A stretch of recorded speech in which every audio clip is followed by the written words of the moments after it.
अस्सलाम वालेकुम मोअज़्ज़ज़ नाज़रीन गिरामी। आज आपके सामने मुकम्मल और पूरा सबूत लेके आए हैं कि वेद और बाकी किताबों के अंदर साफ लिखा हुआ है कि आइडियल वर्शिप यानी मूर्ति पूजा नहीं है। ये मुस्कान शर्मा सना खान के इंटरव्यू में आई हुई हैं, जो बातें दिलचस्प कर रही हैं, इसको सुनते हैं। और कितने हिंदू जानते हैं इस बात को कि मूर्ति पूजा, आइडल वर्शिप या बुतों की पूजा नहीं है, मज़हब के अंदर फिर क्यों की जाती है?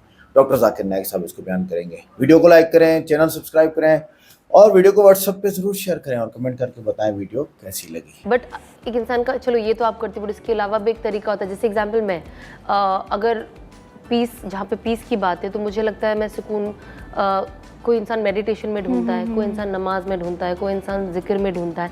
अलग अलग तरीके होते हैं इंसान के सुकून पाने के लिए। तो मैं जानना चाहती हूँ कि आप फिर ऐसा क्या करती हो? आप जिम करती हो या आप मेडिटेशन, ऐसा क्या करती हो जिससे आपको सुकून हासिल होता है? रिलीजियस वाइज कुछ भी हो सकता है। It can be prayers, it can be something else. मतलब मैं एक ऐसी इंसान हूँ कि मैं कभी एक एथियस्ट नहीं हो सकती हूँ। और ये मैं पर्सनल चीज़ आपको बता रही हूँ। मतलब मैं बहुत धार्मिक थी पहले, बहुत धार्मिक। तो मैं हर रिलीजन में मानती थी और मुझे हमेशा ना सुकून मतलब पूजा पाठ करने से, प्रेयर करने से ही मिलता था।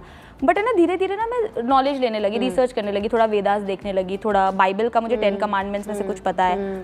तो मुझे ऐसा था कि मुझे देयर इज अ क्रिएटर। मैं कभी एक एथियस्ट नहीं हो सकती हूँ कि नहीं, क्रिएटर ही नहीं है। करेक्ट है ना, वो चीज़ मैं कभी नहीं कर सकती हूँ। तो मुझे ऐसा था कि मैं पूजा पाठ करती थी, बट मुझे ऐसा था यार मैं ये भी करती हूँ, मैं वो भी करती हूँ, मैं दरगाह भी जाती थी। फिर मैंने एक चीज़ देखा, मतलब एक बहुत ही हिंदू का, you know, he is a very young है बट वो बहुत ज्ञान देता है। तो मैंने उसको मैसेज किया कि ये पर्सनल है, I am just telling you, just sharing my experience. तो मैंने उनको पूछा कि हिंदू ही थे वो, तो मैंने उनको पूछा कि आई मुझे पूछना है, सनातन धर्म में आइडल वर्शिप कर सकते हैं? तो इज लाइक नहीं, it is written in the Vedas कि you can not do idol worship. मतलब ओके, मैं अपने घर वालों से पूछती थी, बट घर में कैसा होता है, हमारे जो पेरेंट्स हमको सिखाते हैं ना, हम वही सीखते हैं। वी डोंट डू रिसर्च, हम अपना रिसर्च नहीं करते हैं। तो मैं उनको बोली, आई आस्क्ड माय मदर कैसा है। हाँ, बात तो सही है कि नहीं करते, बट ठीक है, हमको तसल्ली मिलती है, सुकून मिलता है। तो मैं भी बोली ओके। बट फिर मैं धीरे धीरे पढ़ने लगी और फिर बाद में मुझे मेरा हॉस्टल का याद आया। बाइबल में लिखा था, एक 10 कमांडमेंट्स में एक है, you should not curve your self an image, है ना, डोंट कार्व एन इमेज। तो मैं बोली ओके। फिर मैं कुरान का भी कभी कभी थोड़ा ट्रांसलेशन देखती हूँ। तो गॉड इज वन, ऐसा मैं सोची थी। तो मैं सोची ओके, तो ये चीज़ मैंने स्टॉप किया। I respect all religion, I love all religion, but फिलहाल मेरी लाइफ का ये फेज है, आई एम फिगरिंग आउट कि मेरे को क्या करना है, मुझे क्या नहीं करना है। हाँ, ये चीज़ है मेरा पर्सनल। मैंने पहले तो मैं पूजा पाठ करती थी, सारी चीज़ें करती थी। अभी I know there is a creator, but मैं आइडल वर्शिप नहीं करती हूँ। मैं क्रिएटर है, मैं कुछ भी ऐसा शांति से बैठ के कुछ भी नहीं, खाली कुछ भी चीज़ें नहीं। हाँ, कि बस जो अब मुझे ये प्रॉब्लम है, ये चीज़ की तकलीफ है, ओके, वैसा करके थोड़ा मैं अपने आप को शांत करती हूँ, मेडिटेट करती हूँ और एक कनेक्शन बनाती हूँ। क्योंकि जब आप अकेले रहते हो ना, सुकून में आपको यू फील कि देयर इज प्रेजेंस।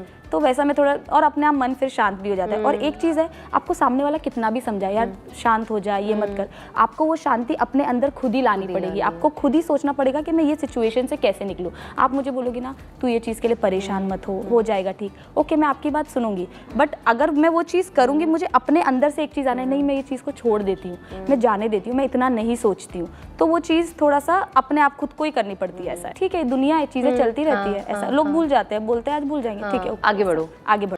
आपको कैसा लगता है इस्लाम का मज़हब पीस टीवी देखने के बाद? आपके क्या ख्यालात है इस्लाम के बारे में? मैं बचपन से ही एक चीज़ के खिलाफ रही हूँ कि मूर्ति पूजा, जो कि हमें कभी भी पसंद नहीं पड़ा। जो ऊपर वाला हमें बनाया, तो हम जिसको बना के पूछते हैं उसमें शक्ति कैसे हो सकती है, फर्स्ट। दूसरा सवाल कि आप जब ऊपर वाला हम पूरे दुनिया को कंट्रोल कर रहा है, तो एक मूर्ति कैसे किसी इंसान को कंट्रोल कर सकता है। तीसरा है होता है कि आप अगर आप में विश्वास है, आस्था है, आप कहीं भी रहें, ऊपर वाले को याद कीजिए, आप ऊपर वाले आपकी दुआ जरूर सुनेंगे। ये मेरे बचपन से ही ये मेरे दिल में है। और जैसे जैसे मैं बड़ी होते गई, मेरे मन में और भी ऐसे सवाल आते गए और मैं खुद ब खुद उसका सॉल्यूशन ढूंढते रह गई। और आज जाके जब मैं आपके पीस टीवी से जुड़ी, तो मुझे और भी मेरा जितने भी कन्फ्यूजन्स थे वो दूर होते गए और आगे कोशिश होगा और भी दूर होते चले जाएंगे। आपको कैसा लगता है इस्लाम मज़हब? मुझे बहुत पसंद है। आपको गलतफहमी दूर हो गई आपकी ना, जो मीडिया फैला रही है? हाँ, ये मुझे हमेशा रहता था कि इस्लाम धर्म बहुत अच्छा है, क्योंकि उसमें ना तो मूर्ति पूजा है, ना भी कुछ है, सिर्फ ऊपर वाला है जो एक है, जो पूरे दुनिया को कंट्रोल करके रखा हुआ है, जिसके बिना एक पत्ता भी नहीं हिल सकता। तो फिर जो है, हम जो है उसे क्यों नहीं माने, जो दूसरे को माने। आप तो कुरान की आयत का तर्जुमा कर रही माशाल्लाह। अल्लाह के मर्जी के बिना तो पत्ता भी नहीं हिल सकता है। बहन, जो आपका दूसरा सवाल था कि जब गैर मुसलमान ये जानते हैं कि खुदा है कि तो मानते क्यों नहीं? हाँ, ये सवाल था कि मानते क्यों नहीं है वो, कि एक ही शक्ति है, चाहे वो गॉड हो, क्रिश्चियन बोलते हैं, हिंदू बोलते हैं ईश्वर एक है, मुस्लिम बोलते हैं अल्लाह एक है, और गुरुद्वारा बोलते हैं कि वाहे गुरु एक है। तो जब सब भी बोलते हैं तो मानते क्यों नहीं कि ईश्वर एक ही आपका है? बहुत अच्छा सवाल है कि अगर जानते हैं तो मानते क्यों नहीं। इसके मेन जिम्मेदार है धर्म के अधिकारी, धर्म अधिकारी। धर्म अधिकारी नहीं चाहते कि सब लोग इसको माने। जाने ठीक है, लेकिन मानने लगेंगे तो उनकी दुकान बंद हो जाएंगी। लेकिन यहाँ पे दुकान बंद वालों, और हर धर्म में कुछ लोग हैं जो नहीं चाहते कि सब धर्म मानने वाले अपनी किताब के करीब आए, नहीं तो उनकी दुकान बंद हो जाए। हर धर्म में ऐसे लोग हैं, नहीं तो उनकी दुकान बंद हो जाएंगी। तो इसीलिए मेरी सबसे ज़्यादा कोशिश रहती है कि लोगों को अपने धर्म की किताब के करीब ले जाए सबसे पहला। तो मैं कहता हूं मुसलमान और गैर मुसलमान को अपनी धार्मिक किताब पढ़ो, उन पे तहकीक करो, जो यकसान है तो उसके ऊपर जाओ पहला। तो इसीलिए जितने धर्म अधिकारी है, धर्म के आम पब्लिक तो मेरे फेवर में, देखो आम पब्लिक, अवाम, चाहे मुसलमान की हो, हिंदू की हो, ईसाई की हो, साथ में है। लेकिन ये धर्म अधिकारी जो अक्सर है वो नहीं चाहते कि सब लोग एक हो जाएंगे तो दुकान बंद हो जाएंगी। तो ये लेकिन मेन सर प्रॉब्लम है धर्म अधिकारी का। इसीलिए अगर सर्व धर्म के मानने वाले अपनी किताब का तर्जुमा पढ़े, सही मानी से उस पे अमल करे, तो सब लोग एक ईश्वर के पास आएंगे और एक ईश्वर को मानेंगे और उसके अलावा किसी की इबादत नहीं करेंगे। उसके बावजूद भी सब कोई क्रॉस क्यों करता है इस्लामिक धर्म को, जानते हुए भी कि ये सबसे अच्छा धर्म है, सब रास्ता सब एक है, इसमें ना कोई ये है दिखावा है, ना कोई आपका इसमें ओल झोल टाइप का कोई भी प्रॉपर्टी नहीं होती है कि ये बाजा वाजा ये वो। फिर भी क्यों नहीं करते? बहन, क्योंकि आप पीस टीवी देख चुकी है, तो आप पीस टीवी देखने के बाद आपको यकीन हो गया है कि सही इस्लाम क्या है। बाकी चैनल सही इस्लाम नहीं दिखा रही। बाकी चैनल दिखाते हैं कि मुसलमान टेररिस्ट है, मुसलमान दहशतगर्द है, मुसलमान जलील करते, मुसलमान ये करते, खवातीन को हक नहीं देते। तो सब लोग तो पीस टीवी नहीं देखते ना। इंशाल्लाह एक दिन आएगा जब दुनिया के अक्सर लोग पीस टीवी देखेंगे। इंशाल्लाह हमारा इरादा है कि पीस टीवी को कम से कम दुनिया की सबसे अहम 10 ज़बानों के अंदर फैलाए। इंशाल्लाह अल्लाह से दुआ है, क्योंकि जो मोहम्मद सल्लल्लाहु अलैहि वसल्लम की हदीस है कि इस्लाम एक दिन हर घर में पहुंचेगा। तो अल्लाह ताला से दुआ है कि हमें वो जरिया बनाएं कि सही इस्लाम दुनिया के हर घर में फैलेगा इंशाल्लाह। बहन, मैं आपसे पूछना चाहता हूँ, आप मानते कि खुदा एक है? मैं बचपन से मानती हूँ ऊपर वाला एक है। आप मानते हैं कि मोहम्मद सल्लल्लाहु अलैहि वसल्लम आखिरी पैगंबर है? हाँ, ये सब बचपन से ही पता है मुझे। तो मैं आपसे पूछता हूँ डॉक्टर श्वेता, जब आप मानते खुदा एक है, आप मानते बुत परस्ती गलत है, आप मानते मोहम्मद सल्लल्लाहु अलैहि वसल्लम आखिरी पैगंबर है, तो उसका मतलब आप मुसलमान हो चुके हैं। हाँ, ये एक चीज मैं सवाल करना चाह रही थी आपसे जी हाँ। कि आपके मन में जो भी आप धर्म अपना रहे हो, ये तो जरूरी नहीं होता कि आप उसे रिप्लेस करें पब्लिक के बीच में। जरूरी नहीं है। और अगर आप मन से मानते हैं तो, और ऊपर वाला जान रहा है कि आप क्या हैं, और ऊपर वाले को ही मानते हुए सारा चीज़ फॉलो कर रहे हैं, तो क्या जरूरी होता है कि मुस्लिम बताए ही कि हम मुस्लिम हैं? बहन का बहुत अच्छा सवाल है कि अगर मन से माने काफ़ी नहीं, क्या जाहिर करना ज़रूरी नहीं है? अगर आपको कोई तकलीफ हो रही है, मिसाल के तौर पे अगर आपको शक लगता है कि अगर मैं जाहिर करूं तो मेरी ज़िंदगी खतरे में है, और ये टॉपिक के ऊपर भी है, अगर आपको लगता है कि मेरी जान खतरे में है, ऐसे माहौल में है, ऐसे इलाके में आप है, 99% से ज़्यादा गैर मुस्लिम हैं और जंग का माहौल है और पता चल जाएगा मैं मुस्लिम हूँ, तो कुरान की आयतें, अगर आपकी जान खतरे में है तो आप शिर्क भी कर सकते हैं, लेकिन दिल में ईमान होना चाहिए। मतलब अगर कोई पूछे कि तुम मुशरिक हो, आपको पता है आपकी जान खतरे में, आप हाँ कह सकते हैं, लेकिन आपके दिल में ईमान होना चाहिए। तो अल्लाह ताला इजाज़त देते हैं कि अगर आपकी जान खतरे में है, कोई बंदूक रखता है सिर पे और बोला कौन है तुम, अगर तुम बोले हाँ मैं मुशरिक हूँ, लेकिन दिल में ईमान है कि अल्लाह एक है, तो आप गुनहगार नहीं। तो अगर आपको डर है कि आपके इज़हार करने की वजह से आपकी जान खतरे में है, या कुछ तकलीफ आ सकती तो मत इज़हार करो, लेकिन इज़हार करने से फॉलो करना आसान है। जो शख्स इज़हार करता है वो फॉलो भी करेगा, अगर इज़हार नहीं करेगा, बोलता मैं मुसलमान हूँ, अगर उसके जान का खतरा है तो कोई हर्ज नहीं, उसके दिल उसके बीच में और खुदा के बीच में इज़हार करने की ज़रूरत नहीं। लेकिन जान का खतरा नहीं है फिर भी बोलते हैं नहीं मैं जान का खतरा नहीं है, मुझे कोई तकलीफ नहीं, छोटी मोटी तकलीफ है इसलिए मैंने इज़हार करूँगा, फिर क्या होगा, फिर उसको अमल करना मुश्किल होगा। अगर छोटी मोटी तकलीफ है तो इज़हार करना चाहिए, क्योंकि उसको अमल करने में आसानी होगी, नमाज पढ़ने में आसानी होगी, रोज़ा रखने में आसानी होगी। अगर कबूल नहीं करेंगे तो मुश्किलात और बढ़ेंगी। लेकिन अगर मुश्किलात इतनी हैं कि आपको जान का खतरा है तो आप माइक्रोफोन पे भी नहीं आती थी। मैं भी फील्ड में हूँ ना बहन, अगर आपको जान का खतरा होता था तो माइक्रोफोन पे आके आप बोलती भी नहीं थी कि मैं बुत परिस्थिति के खिलाफ हूँ, मैं खुदा में मानती हूँ। जब इतना बोल दिए तो मुझे यकीन है आपके जान का खतरा नहीं है। मैं भी फील्ड का हूँ ना, आप डॉक्टर है मैं भी डॉक्टर हूँ। आप कौन से डॉक्टर है पता नहीं, मैं जिस्म का डॉक्टर हूँ, आप PhD डॉक्टर है क्या, मेडिकल डॉक्टर है, कौन से डॉक्टर है बहन आप? डेंटिस्ट। डेंटिस्ट है, माशाल्लाह करीब पेशा है। मैं मेडिकल डॉक्टर MBBS हूँ, आप डेंटिस्ट है। आपको कैसे पता चलता है दांत में दर्द हो रहा है तो क्या प्रॉब्लम है, बराबर ना? तो वैसा मुझे भी थोड़ा थोड़ा पता चल जाता। मैं जिस्म के डॉक्टर के अलावा रूहानी डॉक्टर भी हूँ माशाल्लाह। तो मुझे पता आपको जान का खतरा नहीं है, तो जान का खतरा नहीं है तो मेरी ये राय है इज़हार करने से आपको अमल करने में और आसानी होगी। ये मुझे पता है। पता है आपको ना? हाँ। तो आपको जान का खतरा है? अब मैं अभी क्लियर नहीं कर सकती कुछ भी आपसे।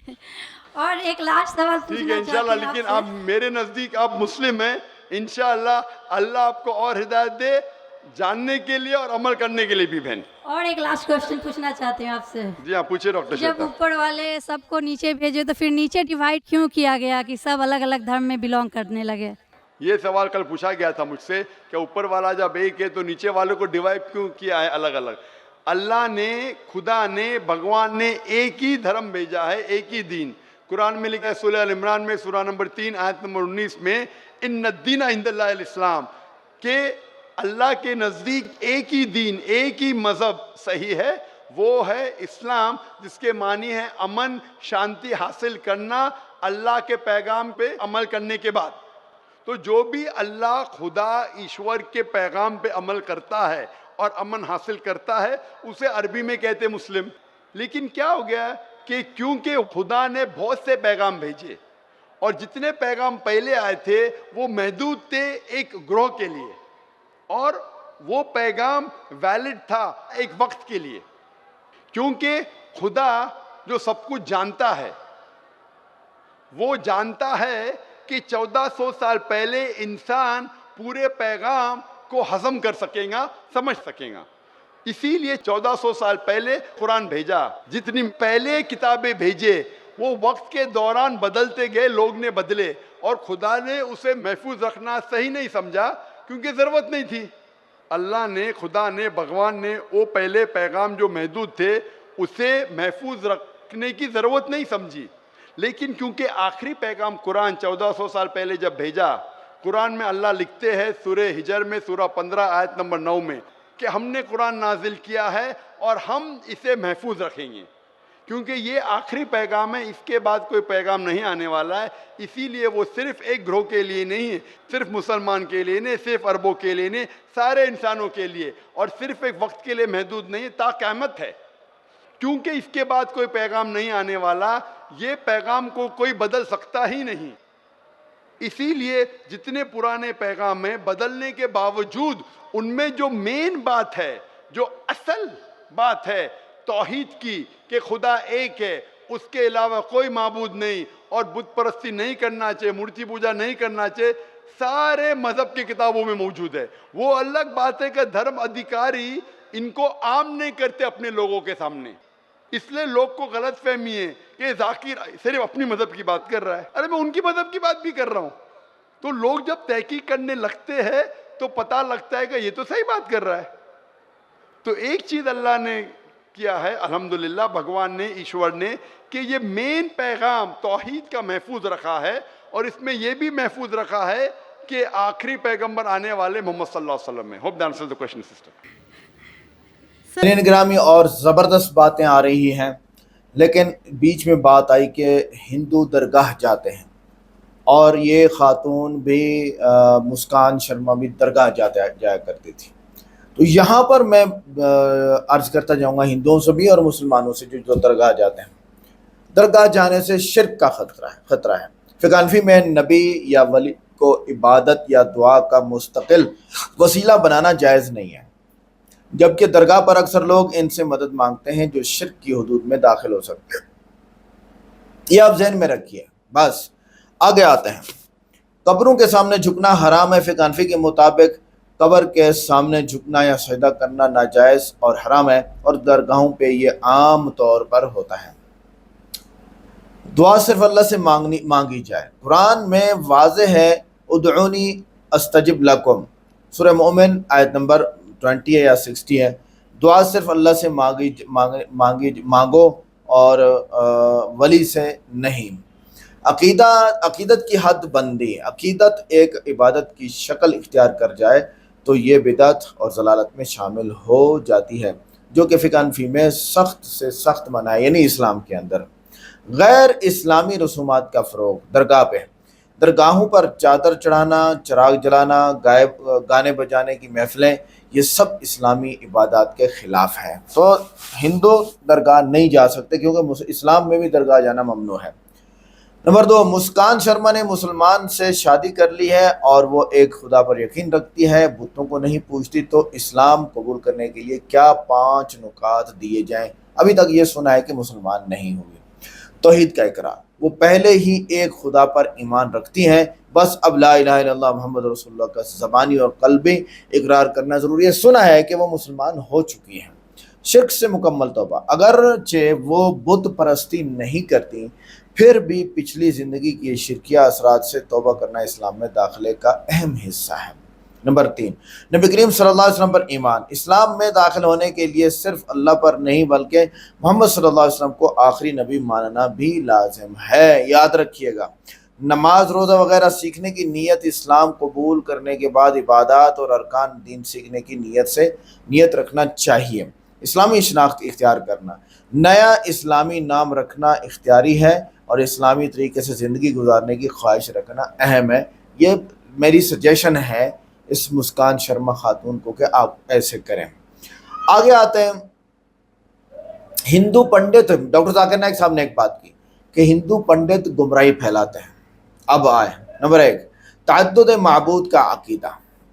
हिंदू पंडित लोगों को कहते हैं कि कई खुदा हैं, पत्थर से दुआ करो, पत्थर की पूजा करो, जो कि गलत है। हम इसको सजेस्ट करेंगे हिंदुओं के वो पंडितों को कि एक से ज़्यादा देवी देवता की इबादत को जायज़ और मुक़द्दस बनाकर तौहीद के ख़िलाफ़ गुमराही फैलाते हो, ऐसा मत करो, अपनी वेद पे अमल करो।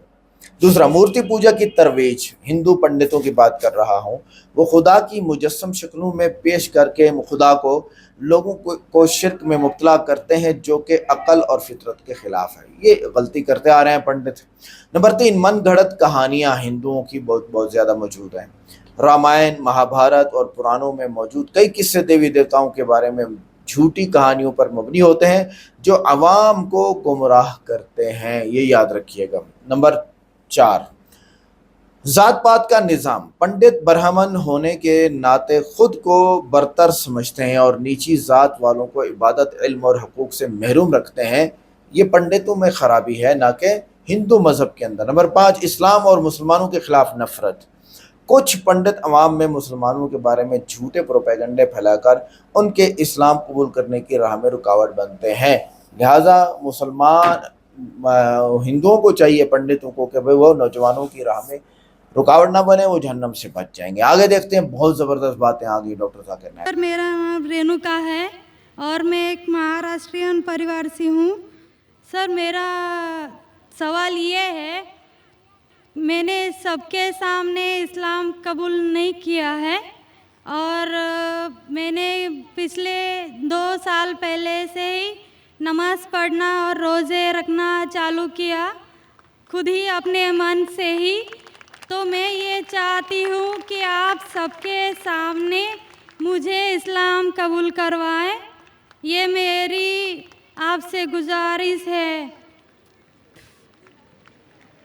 और मेरा ये सवाल है कि मैं एक महाराष्ट्रियन परिवार से होने की वजह से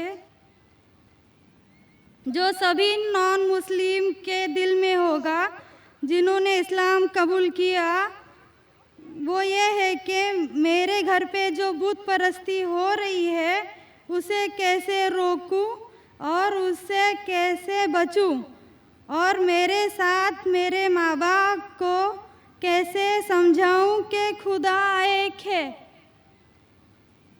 बहन माशाल्लाह 2 साल से इस्लाम का मुताला कर रही है जी और उसे यकीन हो चुका है कि इस्लाम सही मज़हब है और वो इस्लाम कबूल करना चाहती है।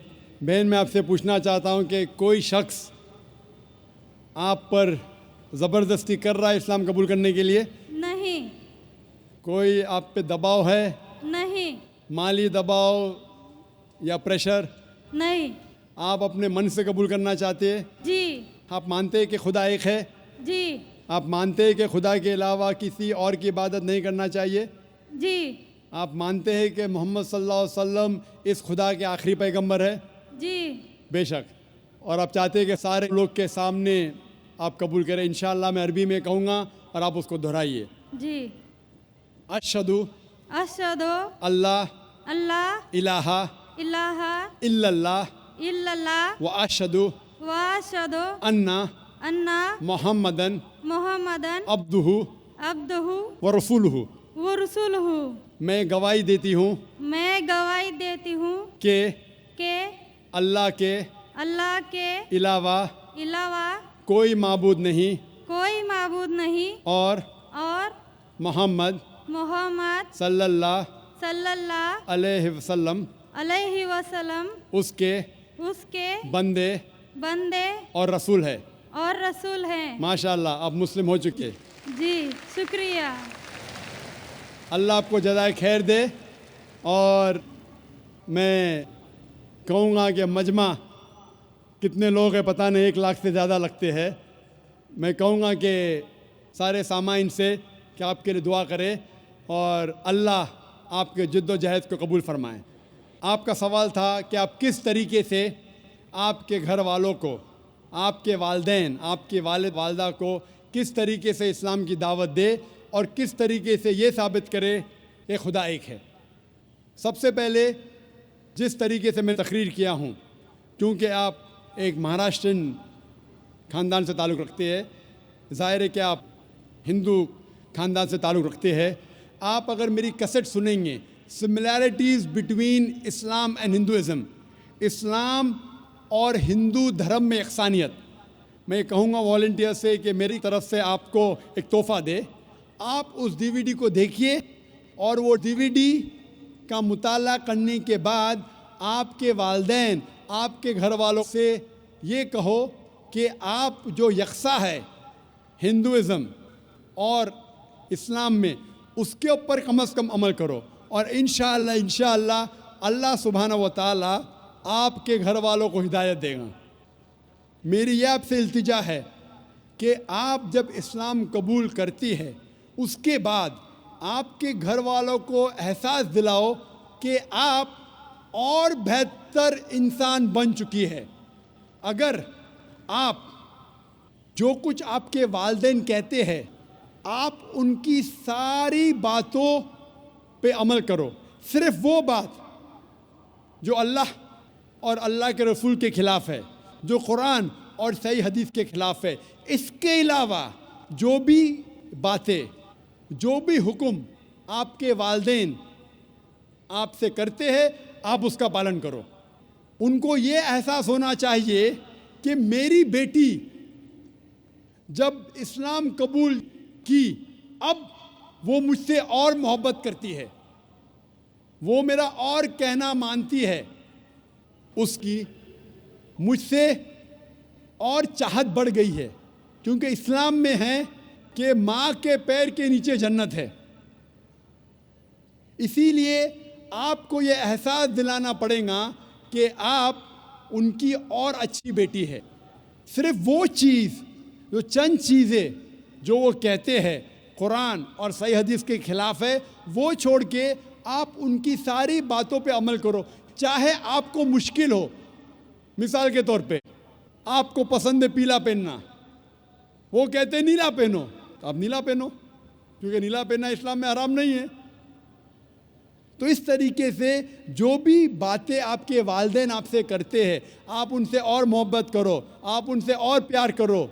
इस तरीके से उन्हें एहसास होना चाहिए कि ये नया धर्म, ये नया मज़हब जिसमें आप दाखिल हुए, वो कहता है कि अपने वालिदैन का ख्याल रखो। जिस तरीके से कुरान मजीद में फरमाया सूरह इसरा में चैप्टर नंबर 17 में आयत नंबर 23 और 24 में कि अल्लाह सुब्हाना व तआला की इबादत के बाद आपको अपनी वालिदैन से मोहब्बत करना चाहिए, और अगर दोनों में से एक या दोनों वालिदैन अगर ज़ईफ़ हो जाते हैं, आप उनके खिलाफ उफ तक मत कहो, लेकिन उनके साथ अच्छा बर्ताव करो और उनसे प्यार और मोहब्बत करो, और अल्लाह सुब्हानहू व तआला से दुआ करो कि मेरे वालिदैन को बरकत दे, और जिस तरीके से उनने बचपन में मेरा ख्याल रखा, ए खुदा आप इनका ख्याल रखो। तो इस्लाम में वालिदैन की इज़्ज़त करना ज़रूरी है। आप अगर अच्छा बर्ताव करेंगे, इंशाअल्लाह हम दुआ करेंगे कि अल्लाह सुब्हानहू व तआला आपके वालिदैन और आपके घर वालों को भी हिदायत दे। आमीन। यस, अस्सलाम वालेकुम। मैं इकरा इंग्लिश स्कूल धापोड़ी पुणे से हूँ। वो एक इस्लामिक स्कूल है। मैं वहाँ 7 साल से पढ़ा रही हूँ एज अ टीचर, एंड सब मुसलमान बच्चे प्लस उसमें क्रिश्चियनिटी है, हिंदू है, सब टाइप के बच्चे वहाँ पढ़ रहे हैं। उसमें एक ख़ास बात मुसलमान लोगों को मैं कहना चाहती हूँ कि उन लोग में इतनी तो इंसानियत है कि उन्होंने कभी भेदभाव नहीं किए। आज वो स्लम एरिया है, लेकिन वो स्लम एरिया होते हुए भी कुछ मेंबर्स सब मुसलमान हैं, लेकिन वो लोग जितना आदर भाव से सम्मान दोनों लोगों को दे रहे हैं, उसके लिए मैं वो तारीफ़ करना चाहती हूँ। वो बात ठीक है, लेकिन सर आपके लिए मेरा एक सवाल ये है कि आपके इतने फॉलोवर्स हैं, आज वो दिख कर आ रहा है जो फॉलोवर्स है, तो आप प्लीज़ आपसे रिक्वेस्ट है कि पीस टीवी चैनल से आपके बातें हमारे तक पहुंच रही है, तो आप प्लीज़ हमारे लिए सही न्यूज़ चैनल का बंदोबस्त करिए। वो भी please sir, 1 minute, I want 1 minute मोर। बहुत दिन से लाइन लगाकर बहुत सवाल थे, लेकिन I am doing very short. और एक बात है कि आज जो अफवाह है, एक मुसलमान बम विस्फोट में पकड़ा गया। आज मैं मुसलमान लोगों में खड़े होकर उनकी तारीफ नहीं करना चाह रही। फैक्ट एंड फ्रैंक स्पीकिंग कि मेरा ये कहना है, 2 दिन के बाद न्यूज़ में ये माना जाता है कि कोई और था। ठीक है, आप लोगों से, आपसे ये चाहती हूँ कि आप हमारे तक सही न्यूज़ पहुँचाने की कोशिश करिए कि आपके चाहने वाले काफ़ी हैं। मैं पूना में भी आपका प्रोग्राम देख चुकी हूँ, आपके बहुत फॉलोवर्स हैं। मैं 7 इयर्स से इकरा इंग्लिश स्कूल में पढ़ा रही हूँ। बहुत सारी मिसअंडरस्टैंडिंग थी, लेकिन अल्हम्दुलिल्लाह सब दूर हो गई। आज मैं सब दुआ जानती हूँ। I am from a Brahmin family, but I don't want to take a time, so I thank Iqra English school Dhapudi Pune, जो वो गरीब लोग आज इतना काम कर रहे हैं, वो मुझे उनको थैंक्स कहना चाहती हूँ। बस, okay, thank you very much. बहन ने अच्छा सवाल पूछा है। सवाल के पहले ये कहा कि वो एक इस्लामिक इकरा स्कूल में पढ़ाती है, टीचर है दापोली पूना में, और वहाँ के मुसलमान बच्चे, हिंदू बच्चे, क्रिश्चियन बच्चे हैं, लेकिन मुसलमान बच्चे आपस में भेदभाव नहीं करते, जात पात में नहीं मानते। बिल्कुल अच्छी बात है, अल्हम्दुलिल्लाह। बहन का सवाल है कि मेरे मानने वाले बहुत है, ये मैं नहीं जानता हूँ, अल्लाह सुब्हाना व तआला का करम है। जैसा मैंने कहा कि मैं नाचीज़ हूँ, मैं कोशिश करता हूँ कि इस्लाम का पैगाम फैलाऊँ, और इस्लाम के पैगाम के वजह से माशाअल्लाह कई लोग माशाअल्लाह इस पैगाम को सुनते हैं। लेकिन जब भी जिसके भी फॉलोअर्स बढ़ते हैं, उसके दुश्मन भी बढ़ते हैं साथ साथ। और हम जानते हैं कि दुनिया में सबसे ज़्यादा माना हुआ शख्स, सबसे बेहतरीन इंसान इस दुनिया में मोहम्मद सल्लल्लाहु अलैहि वसल्लम, इसमें कोई शक नहीं, मोहम्मद सल्लल्लाहु अलैहि वसल्लम। लेकिन सबसे ज़्यादा किताबें अगर कोई शख्स के खिलाफ लिखी गई है वो मोहम्मद सल्लल्लाहु अलैहि वसल्लम के खिलाफ। बहन का सवाल है कि वो पीस टीवी देखती है, पीस टीवी से खुश है, पीस टीवी से इस्लाम का पैगाम फैल रहा है। वो चाहती है कि एक ऐसा चैनल शुरू करूं मैं जो सही न्यूज़ इंसानों तक पहुंचाए। आप गोया के मेरे दिल में झांक के मेरे दिल की बात कह रही है। सर एक क्वेश्चन लास्ट ये- सर एक मिनट, जस्ट अ मिनट। आज सारी दुनिया की अर्थव्यवस्था बर्बाद हो रही है। साम्यवादी रूस की अर्थव्यवस्था लगभग समाप्त हो गई है। पूंजीवादी अर्थव्यवस्था खत्म होने के कगार पर है। क्या यह सही समय नहीं है कि मुस्लिम अर्थव्यवस्था को लागू कर दिया जाए? Thank you sir. माशाअल्लाह, बहन का काफ़ी मुताल्ला है इस्लाम के बारे में, और वो कह रही है कि इस्लाम सारे जहां में लागू होना चाहिए। वही मैं कहता हूँ, this Quran is the constitution. हर मुल्क का कॉन्स्टिट्यूशन होता है, ये इंसानियत का कॉन्स्टिट्यूशन है कुरान। इसीलिए इस कॉन्फ्रेंस का टाइटल है peace the solution for humanity. Islam इंसानियत के लिए हल। जितना इस्लाम फैलेगा उतनी ही इंसानियत की मुश्किलात दूर होगी। और ये कुरान इज़ द कॉन्स्टिट्यूशन। अगर ये कॉन्स्टिट्यूशन सारी दुनिया में लागू हो जाएगा, इंशाअल्लाह इस दुनिया के इंसानियत की सारी मुश्किलात दूर हो जाएंगी। आपने जैसे फरमाया कि एक न्यूज़ चैनल होना चाहिए, ये मेरी ख्वाहिश है। कई साल पहले एक ख्वाहिश थी कि एक इस्लामिक चैनल शुरू करूं, और जानता हूं कि इस्लामिक चैनल शुरू करना ये कोई खाने की बात नहीं, इट्स एन हरक्यूलेन टास्क। शुरू करने के बाद इस्लाम के मुताबिक, कुरान और हदीस के मुताबिक चलाना तो और मुश्किल काम है। ये अल्लाह ताला, और मैं हमेशा समझता हूँ कि अगर जो भी चीज़ आप करना चाहते, आपको जो भी अल्लाह ताला ने दिया है वसाइल, उससे शुरू करो। आपके पास 100 रुपया, शुरू करो, रुको मत, जब वसाइल आएंगे तो शुरू करूँगा। हमने शुरू किया हमारे इदारे के ज़रिए, अल्लाह ताला ने हमारी मेहनत को कबूल फरमाया। अभी एक पीस टीवी माशाअल्लाह है, जो तकरीबन 3 साल पहले शुरू हुआ, 2 साल 10 महीने, और अल्लाह की मदद है, अल्हम्दुलिल्लाह सुम्मा अल्हम्दुलिल्लाह। ये पीस टीवी अभी सारी दुनिया में मौजूद है। 3 महीने पहले सिर्फ साउथ अमेरिका में मौजूद नहीं था, अल्लाह की मदद से 3 महीने से साउथ अमेरिका में भी मौजूद है। क्योंकि साउथ अमेरिका में अंग्रेज़ी बहुत कम लोग बात करते हैं, क्यों हम कोशिश करें, लेकिन अल्लाह ताला ने वो भी कर दिखाया अल्हम्दुलिल्लाह। और हमारा इरादा है कि एक पीस नेटवर्क हो, और उस पीस नेटवर्क में एक चैनल पीस न्यूज़ भी हो।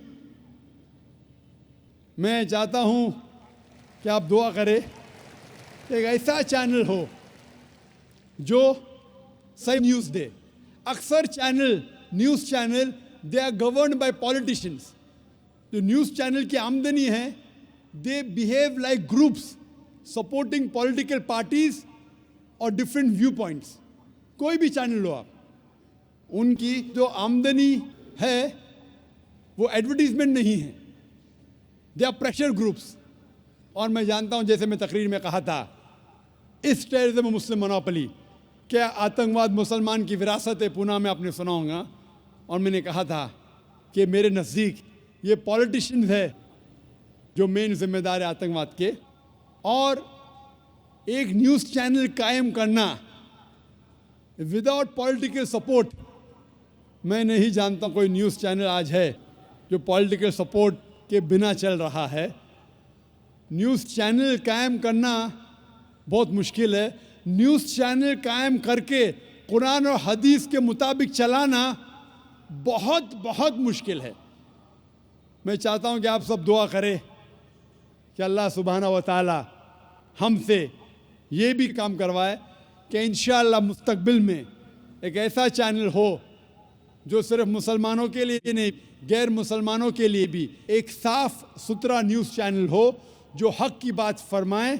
क्योंकि अल्लाह ताला फरमाते सूरह इसरा में सूरह नंबर 17 वर्स नंबर 81 में, वकुल जाल हक़ वज़ाक़ल बातिल इन्नल बातिल कान ज़हूक़ा, कहो कि हक़ आ चुका है और बातिल ख़त्म होने वाला है, क्योंकि बातिल फ़ी नफ्से ख़त्म होने वाला है। Hope the answer the question is. तो नाज़रीन निगरामी, ये थे डॉक्टर जाकिर नाइक साहब। अब एक बात बीच में आई कि हिंदू परिवार से मुसलमान होने वाला नौजवान वो कैसे अपने ख़ानदान को, फैमिली को मुतासर कर सकता है, कैसे? एक बात, नरमी से बात करें, सख्ती या तो तौहीन से नहीं बल्कि मोहब्बत और दलाइल से बात करें ताकि माँ बाप सुनने पर आमादा हो जाए। आज मेरा भी किसी से इख्तलाफ हुआ तो मैंने जाके तसल्ली प्यार से मोहब्बत से फेस किया, मामला हल हो गया। नंबर 2, तोहमात पर सवाल उठाएं, बताएं कि अगर ये मूर्तियां वाकई खुदा हैं तो इनकी हिफाजत इंसान क्यों करते हैं, कोई चोरी ना करके जाए। सही बात है। कुरान और हदीस के तर्जमे पढ़ाएं अपने परिवार को, तौहीद की तालीमात को हिंदी उर्दू तर्जमे के साथ आहिस्ता आहिस्ता सुनाएं। साइंस की मदद लें, साइंस के ज़रिए बताएं कि मट्टी, लोहा, पत्थर इबादत के काबिल नहीं बल्कि ये मखलूक हैं। खुद अच्छे अखलाक और सच्चाई, अदल इंसाफ, सफाई वगैरह से मुतासर करें ताकि वो सोचें कि ये रास्ता बेहतर है। नंबर 6, जैसे डॉक्टर जाकिर नाइक, मौलाना तारिक मील साहब की वीडियोस जो दलाइल से तौहीद समझाते हैं उनकी वीडियोस दिखाएं। नंबर 7, वेदों और गीता में मौजूद तौहीद की तालीमात भी दिखाएं। नंबर 8, एक बार कहने से नहीं बार बार नरमी से समझाएं। नंबर 9, घर वालों की गलती को ताने ना दें बल्कि इनके एहतराम के साथ इस्लाह करें। नंबर 10, दुआ करें कि अल्लाह इनके दिलों को हिदायत दे क्योंकि हिदायत अल्लाह के हाथ में है। तो नौ मुस्लिम जो मुसलमान होते हैं उनको ये 10 बातें माननी पड़ेंगी, फिर देखना ये 4 चांद लग जाएंगे। आगे, इस्लाम की जिंदा मिसाल बन के दिखाओ अपने माँ बाप को, इसके लिए हम 10 बातें लेके आए हैं। रोज़ाना नमाज वक्त पर पढ़ें, इससे अल्लाह ताला से ताल्लुक़ भी बनेगा और घर वालों भी मुतासर होंगे। नंबर 2, हमेशा सच बोलें, माँ बाप को कभी धोखा ना दें, ये याद रखिएगा आप। नंबर 3, कामों में माँ बाप की मदद करें, वालिदैन का दिल जीतें। नंबर 4, गुस्सा झगड़े से बचें, नरमी, आजिज़ी और मुस्कुराहट से बात करें। नंबर 5, लिबास, निगाह, बातचीत में हया अपनाएं, ये बहुत असर रखता है। नंबर 6, कुछ ना कुछ बुलंद आवाज़ में पढ़ें ताकि कानों तक बात पहुँचे। नंबर 7, उनके अकायद पर ताना ना दें बल्कि अदब से इख्तलाफ करें लेकिन अदब से। नंबर 8, नरमी से समझाएं, इनके साथ वक्त गुजारें और बात करें कि इस्लाम क्या है। नंबर 9, रमज़ान में रोज़ा रख कर सब्र व इस्तिकामत का मुजाहरा करें। नंबर 10, जब घर वाले आपकी ज़िंदगी में तब्दीली, अमन, तरक्की, सुकून देखेंगे, खुद बोलेंगे कि ऐसा बच्चा हर घर में होना चाहिए। ये बात हुई ना।